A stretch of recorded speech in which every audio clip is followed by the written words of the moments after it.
only a revised front end that repairs almost all the damage.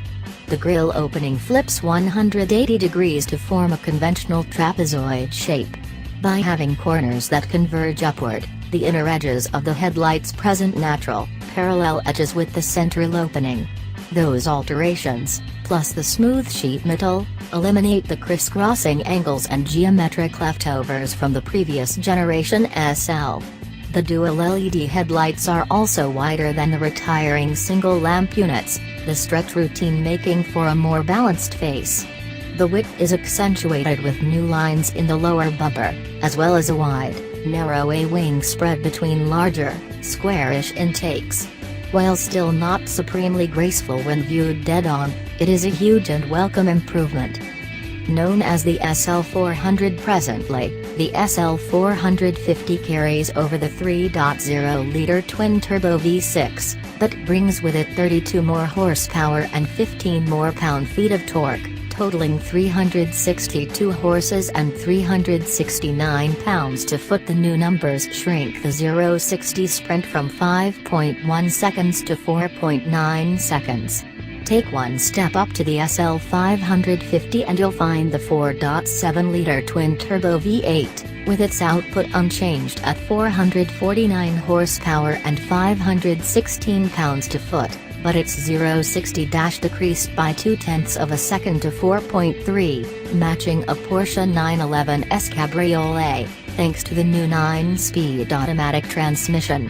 Standard tire sizes on both models increase from 18 inches to 19, but the wheel widths and tire footprints don't change. Rather, the sidewalls shrink to accommodate. AMG-tuned SL63 and SL65 models carry over, and we'll have a full report on those darlings in the not-too-distant future. Mercedes conferred sporty character on the V6 and christened the V8 the Cruiser. But these are ornamental distinctions. Any configuration in the SL range is a fine tool for carving up canyons. It's been this way since 2009, when Mercedes decided that doctors and their mistresses should get as much joy from twisty bendy roads as they got from their billets. The 450 is fitted with a completely different exhaust than the 550, so it's gruffer in every one of the 5 driving modes before you start pushing hard. The substantive differences, though, are the lighter curb weight of the V6 and having to work it marginally harder to draw out the performance. Sport mode limits top gear to 7, Sport Plus caps things at 6th gear, keeping revs closer to the 5,500 revolutions per minute mark where peak horsepower begins. Stomping through the S's in Orange County, California and the Cleveland National Forest in Sport Plus, there's lengthy brake pedal travel when setting up for turns, but braking response is linear.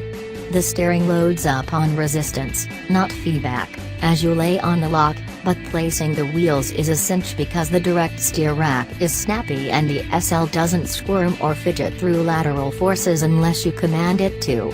There's plenty of rubber on the ground and the active body control suspension uses electronically controlled hydraulic rams instead of anti-roll bars to keep the upper quarters level.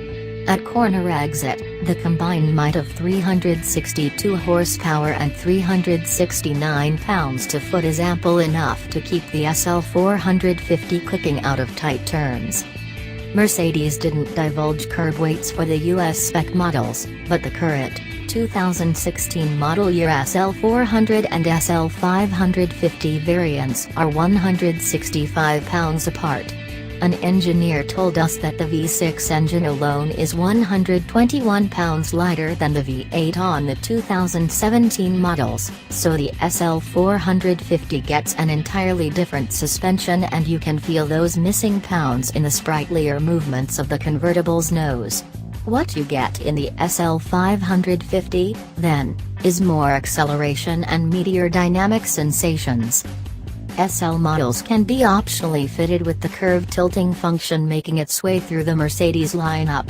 If chosen, it replaces the Eco mode in the drive settings, and employs the suspension's hydraulic rams to tilt the vehicle in the direction of a curve up to 2.65 degrees beyond horizontal to counter lateral acceleration.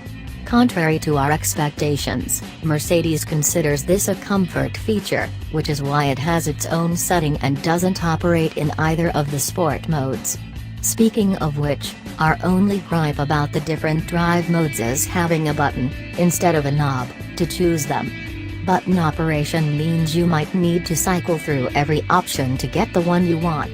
This was fine when there were only 3 choices: Sport, Economy, and Comfort. Adding 2 more requires paying attention.